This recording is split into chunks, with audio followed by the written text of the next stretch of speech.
The top reasons why cannabis business and transportation only is not profitable. While the cannabis industry is growing at an unprecedented rate, there's still many challenges that need to be addressed in order to ensure its long-term success. One of the most pressing issues is transportation. Due to the government's classification of cannabis being a Schedule I drug, the ability to transport it across state lines is also illegal due to that federal law. In licensed cannabis, not only are there strict legal restrictions in place, but the cost of operations is quite a bit higher than most businesses. Additionally, transportation and distribution companies are often targeted for robberies, which makes a transport-only business that much more riskier. While the rewards of transporting cannabis may seem attractive, the risk far outweighs the potential for profits. As such, it's important for a company to evaluate all these factors and figure out if this type of business is right for them. Okay, thanks for making it this far. Stick to the end. I'm gonna go through all the bullet points that I've seen firsthand as to why transporting cannabis is not profitable. 5 reasons why I wouldn't start a transportation only business. It's high liability, high cost of insurance, high risk, high compliance, and low profit.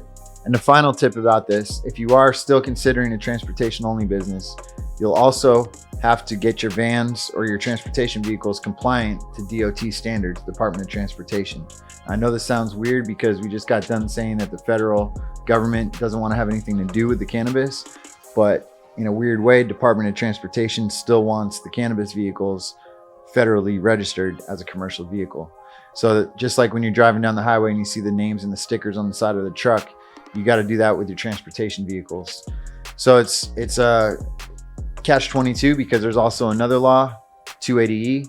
I've done other videos about that on my channel, but combined with the 280E law and the Department of Transportation, but then you can't write it off because it's Schedule I. It's a very dissonant system. It doesn't work complementary with each other. So these are the main reasons why I don't feel it's worth doing the transportation only. And another bonus tip on why it's not worth it is you're also liable for the quality of that product the whole time you're in possession of it. So if you're doing transportation and you have a heat wave outside and your trucks aren't properly refrigerated, that's a liability on you guys as a transporter.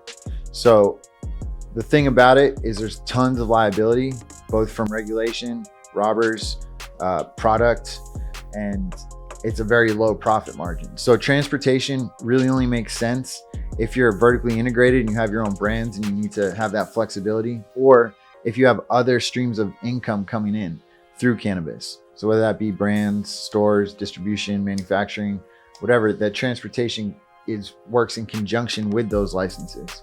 So just by getting a transportation only license and just focusing only on transportation, at least right now with the way the laws are written, doesn't make complete sense.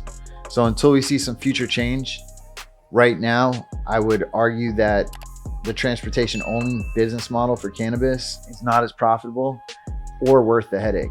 Check out my website, highchris.com, for more great information about starting your cannabis business.